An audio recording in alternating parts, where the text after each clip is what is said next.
Okay, guys, like Mike said, we are starting Genuine Community, this whole series, and it really is true. We decided for March, we're going to put first things first, and one of the first and most important things about Foothills, like he said, are these home groups. So we're going to take the next 3 weeks, and we are going to talk on 3 different aspects of community. Today, we're going to be talking on the benefits of community. Then next week, Mike is going to talk on the barriers to community, and then the following week, Dave Hoffman will talk on the building blocks to community. So there's 3 weeks and they're all going to build on each other. Did he let the kids go? Okay, Mission 910 and middle school, you guys are down to go. I'm like talking and everybody's leaving. I'm like, what's going on?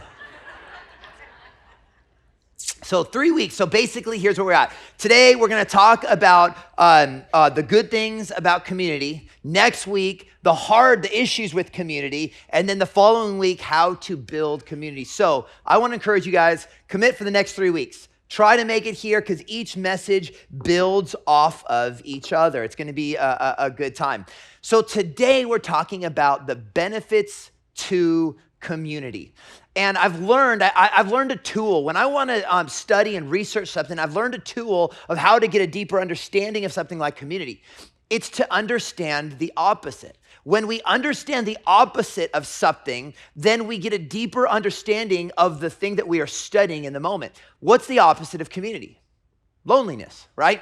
So in doing research for this message, I studied a lot about loneliness, and I want to give you some stuff about loneliness. So we're going to start by talking about loneliness. Now, I found out that loneliness is one of the greatest ailments to Americans right now. Not COVID, loneliness.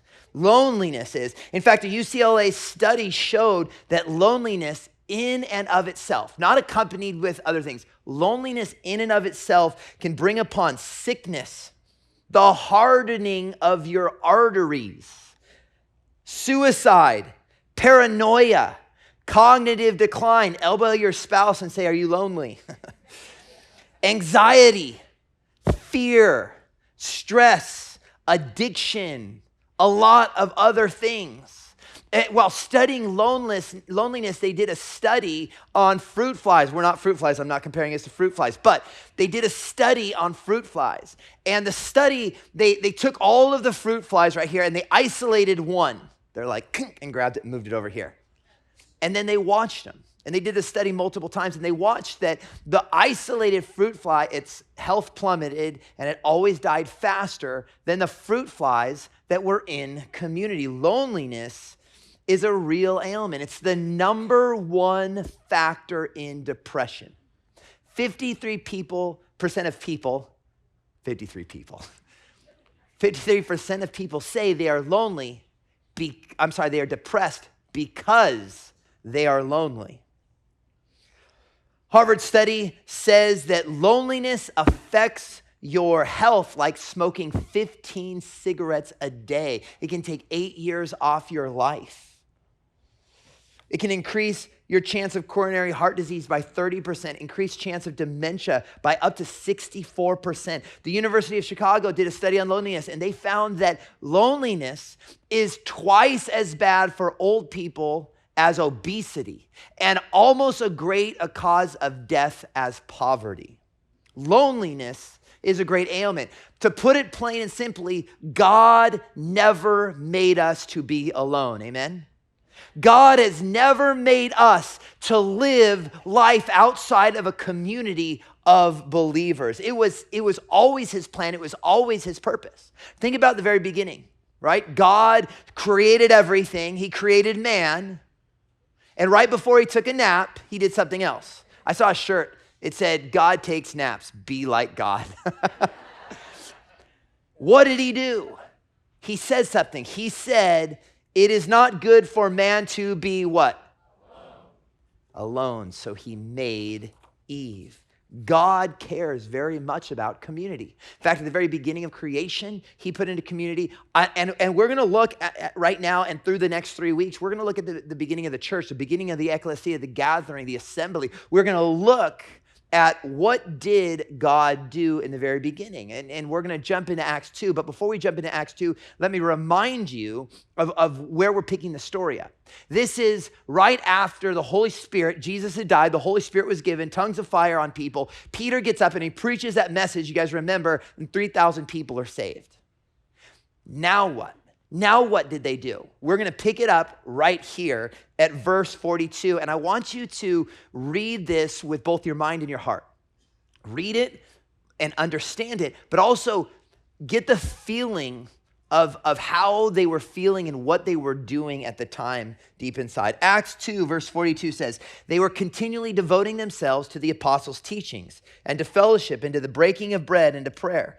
Everyone kept feeling a sense of awe, and many wonders and signs were taking place through the apostles. Like I said in the video, they were devoting themselves to family. They were devoting themselves to community. They were devoting themselves to being one, to doing things together, to having things in common. For the very start of the church. And all those who had believed were together. Say together. And they had all things in common. Say in common. And they began selling their property and their possessions, and they were sharing them with all as anyone might have need. And day by day, continuing with how many minds? One mind in the temple, and the breaking of bread from house to house. They were taking their meals together with gladness and sincerity of heart, praising God and having favor with all the people. And the Lord was adding to their numbers day by day those who were being saved. Listen, God's plan and purpose is and always has been community and fellowship. And the enemy's plan and purpose is and always has been loneliness and isolation. Just as God and the enemy are opposites, and they have opposites plans for your future, so are community and loneliness. They are antonyms. Where loneliness brings about physical sickness, community brings about wellness, doesn't it? Where loneliness births division, community brings about unity. God never made us to try and do life alone. You guys know that. He never created you with the purpose for you to be a lone ranger, to just say you and me, God, baby. He always made us to live together in unity. Let me grab something right here. I've got this. Listen, you're looking at this and you might be thinking, that is a shark jawbone. It's not. Let me tell you, when I was in high school, I had this made. When I was living with my parents, I had this made. This is actually an exact replica, the actual size of my mom's mouth as she yelled at me and the brothers for being perfect. I don't know where my mom is right now, but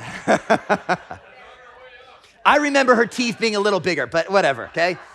I'm just kidding. Yes, this is a shark's jaw.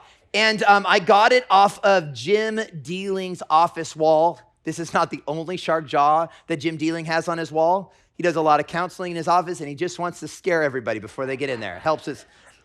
Let me tell you something interesting about sharks. This is an interesting thing about them, is that a shark will only grow to the size of its environment. It will only grow as big as its environment allows it to grow. So let me explain what I mean. If you take a baby shark, right? And I did that Saturday night in an accident. I haven't been able to get it out of my head. But if you take two baby sharks, and you take one and you tag it and you leave it out into the open ocean, okay? And it swims out there. And you take the other, its brother, and you put it in an aquarium.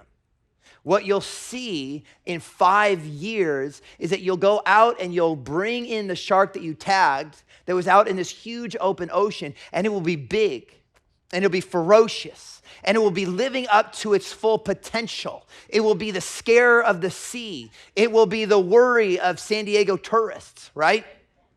But when you go find the shark that was inside the aquarium, it won't be nearly as big as its brother, because a shark will only grow to the size that its environment allows. Now, we are the exact same way. We will only grow, maybe not physically, but spiritually and emotionally. We will only grow to matter and success as big as the environment that we surround ourselves with. If I Lone Ranger my life, just me and my wife and my family and no one else, or me and just myself, it doesn't matter. If I stop my community there, then I only have enough hope that I can drive up out of my own being. Is that true?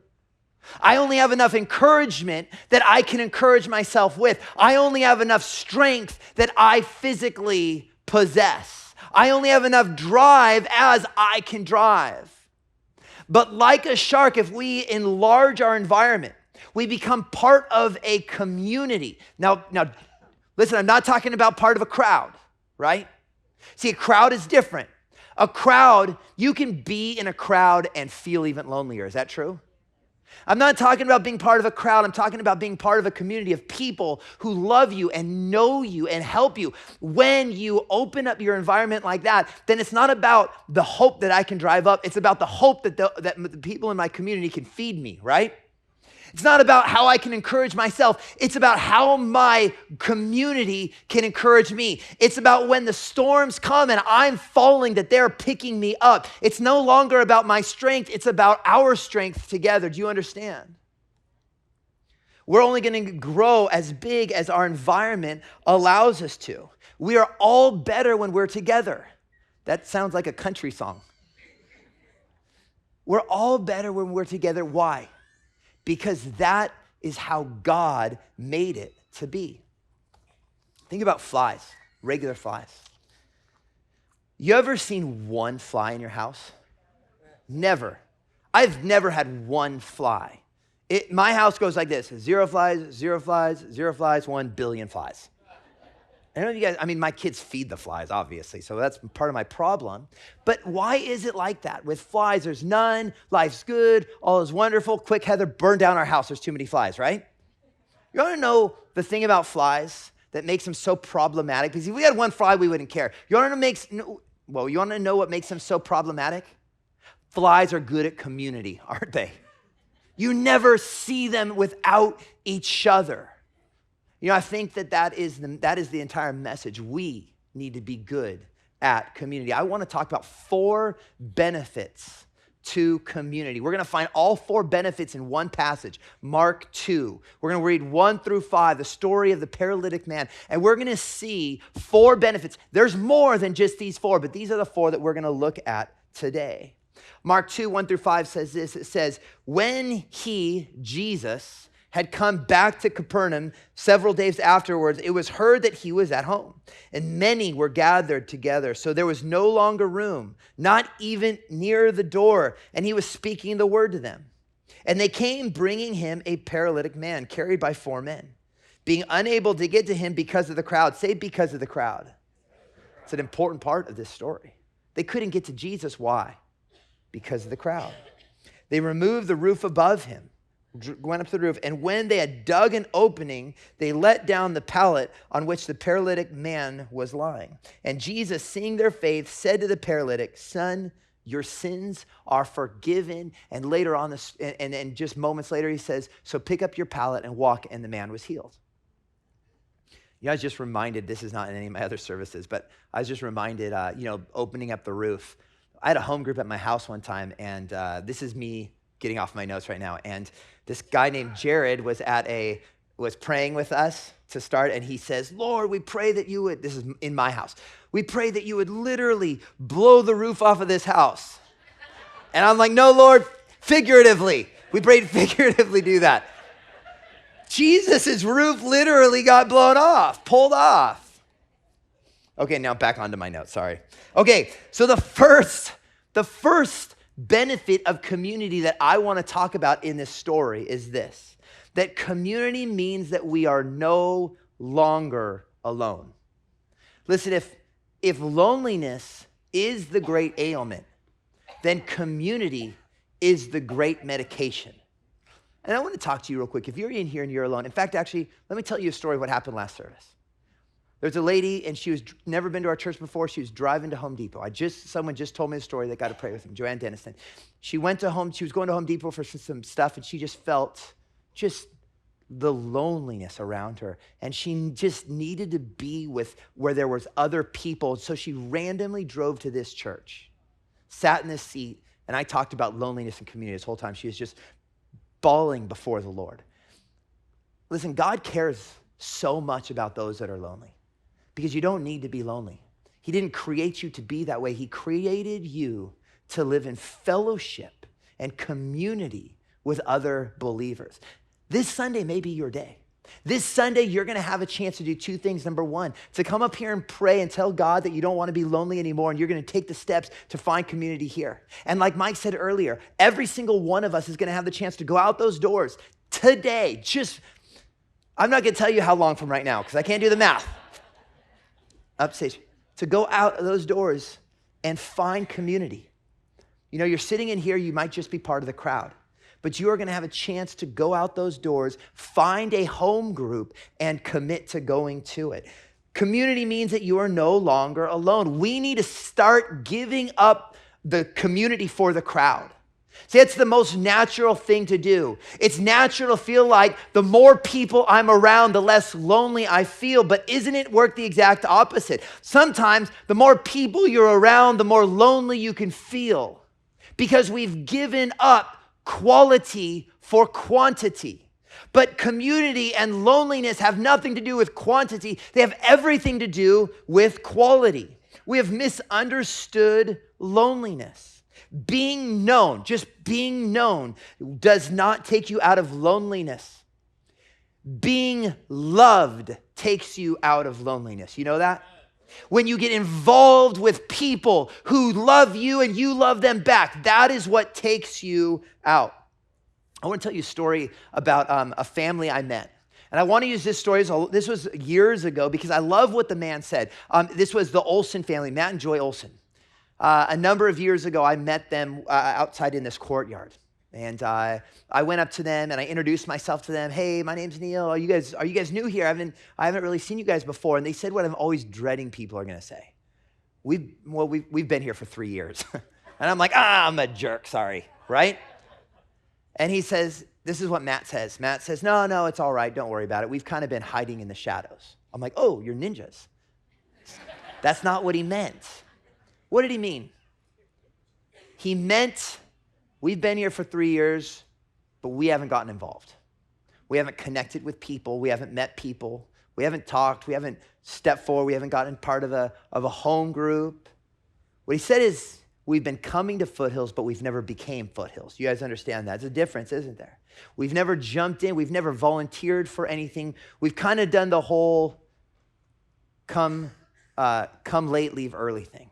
You guys know what I'm talking about, because that's the most natural thing for us to do, is to guard ourselves. And so in that moment, I told him, I just said, guys, like we would love to get to know you. It's time to get out of the shadows, to stand in the sun, to get some vitamin D. Like it's time to let your church become your church. It's time to branch out. You're just going to be invisible in a crowd of people, but I'm telling you right now, we want to know you. So that day they went home, and Matt tells his wife, he says, I think Neil's right, which is, I think, the best way to start any sentence, right? Yes, me. He says, I think Neil's right. I think it's time for us to take a step out, get out of the shadows and try. And so they both decided they would. And they did. He decided that he would start Royal Rangers with the Royal Rangers group. I think he went to Royal Rangers when he was a kid. And he wanted to take his kids, they have 3 of them, through Royal Rangers. And that was his first step into community. That was the step that he took. And Joy, her first step, she got involved in Everyday Moms. It was called Mommies back then. And she got involved there. And pretty soon they had found themselves in a community of people who loved them, and who loved them, and they loved back. That's a good part. That's an important part of community, is loving the people back and being connected back. And they started growing. It's been really good for them. They come to everything now. I joke, they're everywhere. Our biggest problem is just getting them to stop coming around, right? Because community changed their family structure. I've learned this, that people don't grow anywhere near as fast through listening to preaching as they do when they enter into community. So my question to you, are you ready to stop being alone? Are you ready to stop just being part of the crowd? Are you ready to go beyond the crowd and get what God has really given you?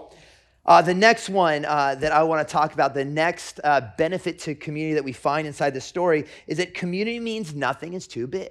So think about this paralytic. Could he get into the room to Jesus? The situation was too big, right? There's no way for the paralytic, if he was lone rangering his life like so many of us do, for him to get the fullness of what God had for his life. He was not going to be able to get into see Jesus. He was not going to get his healing. He was not going to become everything that God had made and called him to be. He was going to stop short because things were too big. But when you're in community, nothing is too big. Let me tell you about the sequoias. The sequoia trees are pretty incredible. We get to see them. They're just local up north to us. My dad took me as a kid. I've taken my kids. These trees are huge. They're 300. In fact, the biggest one is 380 feet tall. That's over a football field straight up, 380 feet tall. They're somewhere between 16 and 20 feet thick.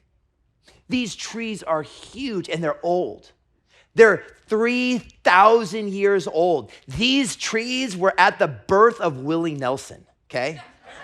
That's how old these things are. Now, let me tell you something. Younger people are like, Willie Nelson, who's that? He's the oldest guy you can think of. Okay, so listen.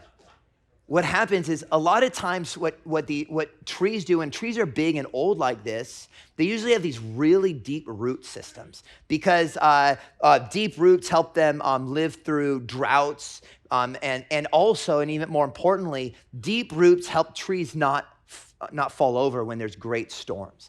And these trees are huge. So when the storms and the winds come, these trees are easily knocked over if they don't have deep root systems. But what is unique to the sequoia tree is that the sequoia tree does not have a deep root system.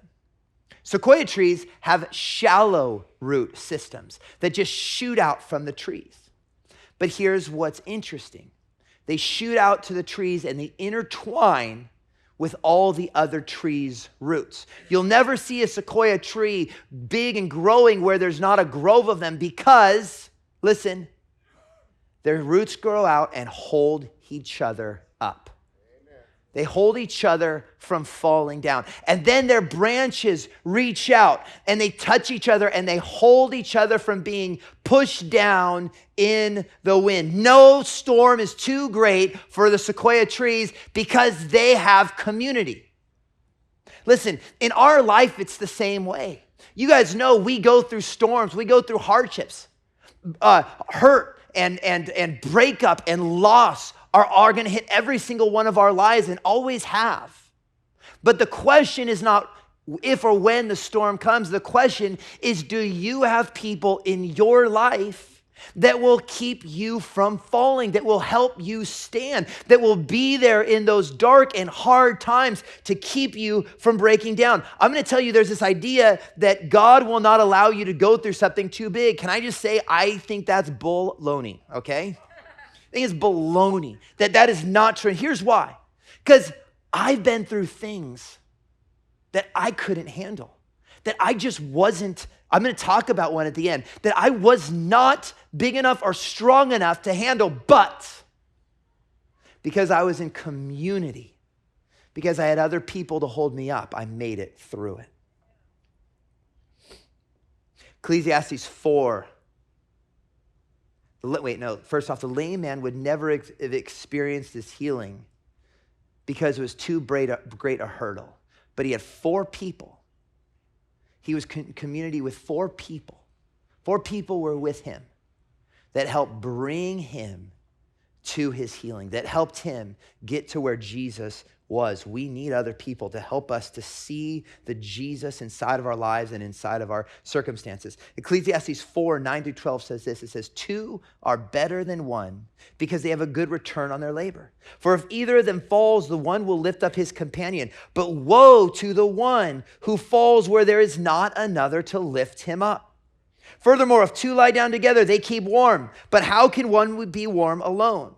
And if anyone can overpower him who is alone, 2 can resist him. A cord of 3 strands is not quickly torn apart. What is the scripture saying? It's saying 2 are better than 1. And that's really always the case. 2 are better than 1. I remember when I had my first child. Think about your first child. I had whatever, first child syndrome. We all had it, right? First child syndrome is like any peep you hear from that room, you run in there and like, oh, are you okay, right? By fifth child, you have the room soundproofed and the door padlocked, right? Like just stay in there and be quiet. So this is first kid syndrome. And I walk into Gavin, my first child, I walk into his room and he's in the crib and he's laying down, this little tiny baby, and he's got a pool of blood around his mouth. And I immediately flip out. I did not know I was bad when my kids get blood, but I am. I'm not that good at it. And I don't know what to do. And I remember just picking him up and running down our hallway in our upstairs yelling, Heather, blood, blood. I mean, I was about ready to call the coroner. I didn't know what to do. And I remember my wife so calmly, so without any emotion, just walks up, pulls Gavin out, walks to the bathroom, pads his mouth till she finds it. And just a little tiny cut. It was like the smallest thing ever. I was so embarrassed. Still am. I shouldn't tell that story. But it's good having someone else. It is good having other people with us. Then it says where one falls, the other one is there to lift him up. Not falls on the ground, but falls in life. Falls while they're going through things that they're too heavy on their back and it brings them down. It is so great to have someone else that picks you up, that feeds you hope, feeds you faith, feeds you strength. It talks about where two lie down together, they keep warm. Not the time or the place to illustrate that, right? God made us to live together in unity. Because not only does it mean we're not alone, it means that nothing is too big. Let's go to the third one. The third benefit of community is that community makes us more effective. We can do more. We can go further. We can stand stronger. We can stand longer. It makes us more effective. I remember this Charlie Brown comic. And in the comic, you guys remember Lucy, mean old Lucy, right? How many of you guys have a Lucy in your life, right? But if you remember Lucy, she walks into this room where Linus was watching TV. And she says, change the channel right now. And Linus says, who gave you the idea that you could just walk in and demand me to change the TV? And Lucy puts up her hand. She says, see these 5 fingers? All by themselves, they're not that impressive. But when they come together to form one unit, they become a power for destruction. The next comic is Linus saying, what channel do you want? And then the next comic is Linus walking out of the room, looking at his hands, saying, why can't you guys get organized like that? Listen, what if we got organized like that? What if you got organized like that? A community of people coming together. You will be more effective at your purpose. We will be more effective at our purpose. More people would come to God. More things would happen. Because when you're in community with other people, it's the way that God made it. You're not intimidated because you have other people surrounding you and helping you. You know, like I said earlier, the problem is we get this idea of individualized Christianity. Most of the time in the Bible, God talks about us as a whole. Do you guys know that? By 100 times more, God talks about us as a people, as a whole. Not often is he talking about you, Neil, this thing that I'm saying. It's more like you, my people. It's what he does. We are not lone rangers. It's not you and me, Jesus' baby. You know that? Listen, if you are not in community, then you're robbing yourself of God's plans for your life. You're robbing yourself of being an effective Christian in the community that God has placed you. You'll never reach your full potential. You'll never be the best you that you can be if you are living outside of community, if you are lone rangering it. Fourth and last benefit of community I want to talk about today, but this is my favorite, is that community engages the faith of others. Community engages the faith of others. Let's go back to that passage, that story. We're going to look at verse 5. Mark 2, verse 5, it says this, and we have to pay attention to this. And Jesus seeing whose faith? Jesus seeing whose faith? Okay, let's paint this picture real quick because this is important. Jesus, right at this point, is standing in his house. The roof has been pulled off. The paralytic man, is laying before him. Can I tell you something about Jesus? Jesus is not confused by pronouns. He doesn't get his pronouns wrong. He's not confused. He didn't look down and say, seeing their faith. You guys know that, right? Whose faith did he see? Their faith. That's powerful. Think about this. Seeing their faith, he healed this man. Community engages the faith of others in our lives. Listen, what the heck? Listen, aren't you glad that other people's prayers are heard for your life? Aren't you glad that those times in your life when you have community, that people hear what's going on, they engage in praying for you and it matters? Aren't you glad, maybe you have a prodigal in here, that you can pray for your prodigal and you know it matters? You know that God changes things. You know that he works. Listen, being in community engages others and their faith and their help and their prayers in your life. If you are not in community, then you are robbing yourself of other people's prayers. You hear that? If you're not in community, then you're robbing other people's of your prayers. Community engages the faith of others. So this is great. This is wonderful, Neil. But I don't have community. Let me tell you this, that the key to receiving the benefits of community is building it before you need it. I'm going to say that again. The key to building community is building it before you need it. 2 Corinthians 9:16 says this. It says that in order to receive the blessings of God, you have to first put out the groundwork. You have to do the work before you get there. 2 Corinthians 9:16 says this, and now this I say, he who sows sparingly will also reap sparingly. This is true. If you only put a little bit into community, you're only going to get a little bit back. If you only love people a little bit, you're only going to receive a little love back. If you only step out a little bit, then you're only going to receive a little bit. Do you guys get this? But if you sow bountifully, you will also reap bountifully.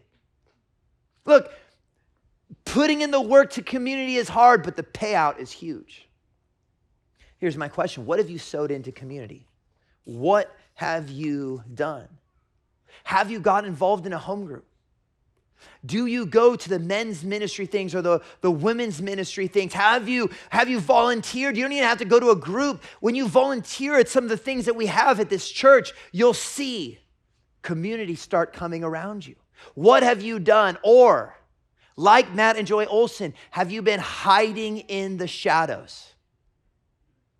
I'll tell you, we've made it really easy this month for you to come out of the shadows, for you to step out and to find belonging inside of this church. This is a big church. It's easy to just disappear into the crowd.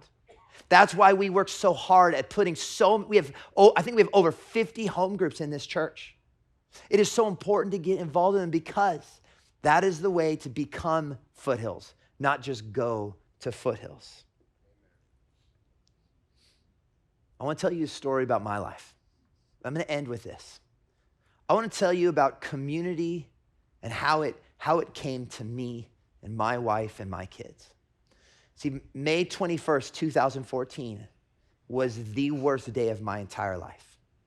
I pray I will never experience a day like May 21st, 2014. We were about to have my fourth kid, and we were laboring at home, and my wife's uterus ruptured. And what that means is it just ripped right open inside of her stomach. And just to put this in perspective, not everybody knows this story, but when that happens, a lot of women die. In fact, women that are in the hospital don't make it to the operating room many times. And I was at my house, and my wife was at my house in El Cajon. We called 911, and an ambulance came. They wouldn't even put me in the back with her. They had to put me up in the cab. And they had 3 guys in the back of this ambulance trying to keep my wife and my son alive. 2 of the most important people in this world alive. I didn't know on that drive if my wife, if she was even with us anymore. We get to the hospital. This is a time of despair. Let me tell you, sadness like I've never experienced before. Hurt like I've never known before. Earlier in this message, I told you I've went through things that were bigger than me. This was the bigger than me. And I remember we come into the hospital, and they put me in this room, and they race my wife off to get emergency surgery. And I'm just praying in that room. I'm calling on God, don't take everything from me. I'm crying like I've never cried before. And that's when my community came in. Because I will tell you this, that the word went out of what was going on.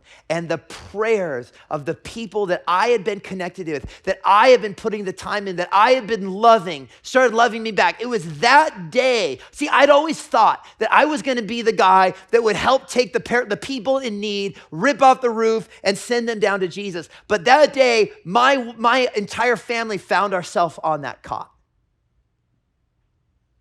And my community was around me and around us, bringing us down. Do you have that community that will do that?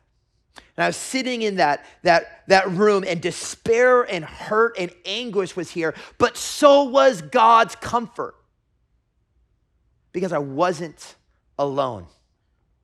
It wasn't too big because I had other people that were there with me. My wife ends up getting out of surgery, miraculously saved and fine. In fact, the surgeon said that my son Ryden's head was pushed up against the opening so tight that it cut off the blood flow and she didn't bleed out. My son saved my wife.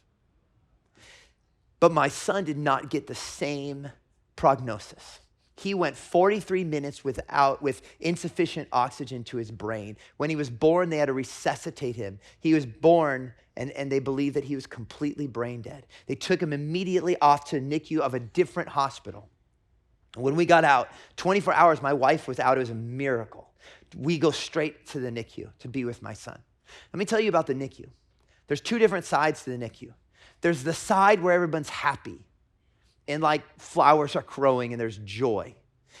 What's going on is on this side of the NICU, let's have the band out here. On this side of the NICU, people are holding their babies. They're just preemies. They're waiting for them to grow fully.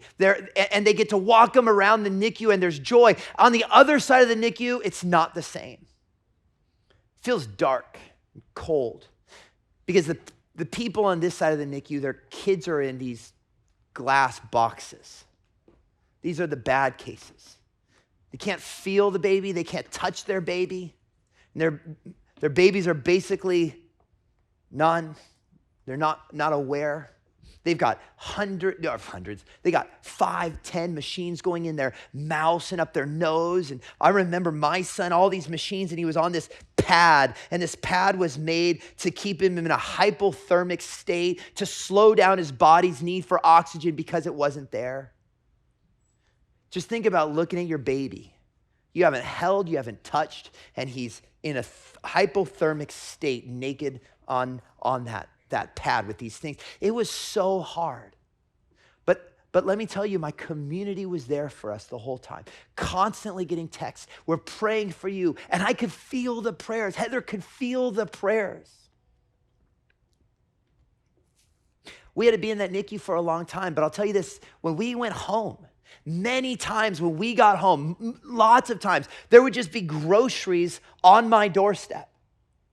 Because people would come, people that I was in community with would go buy us groceries because they knew that life doesn't get to stop when the pain comes, does it? Neil and Heather and Neil's kids, they still have to eat. So they went out and they bought us groceries because they knew we didn't have it in us to go buy groceries. So they would drop it at our doorstep when we got home. We had dinners given to us for weeks because the honest truth is we would get home from the NICU. We'd have no emotion. Our emotions were spent. We couldn't even imagine trying to plan a meal. So we would have, our community would come in, they'd give us a meal. We had babysitting. We still had 3 kids at home. We had a dying kid at the NICU. We had babies. You guys, how hard is it to find a babysitter? But yet our community is calling us saying, hey, we want to come. Can we babysit for you while you guys go? And they would never let us pay. And we got gifts, Starbucks cards, devotionals, gifts baskets, because we had poured in to community and community was pouring back. I remember specifically Rick and Diane Turrieta and Ken and Lexi coming to our house with baskets full of toys for the 3 other kids that I had. They were filling in places that I couldn't. Drew and Lauren Miles and many other were fasting and praying for my family.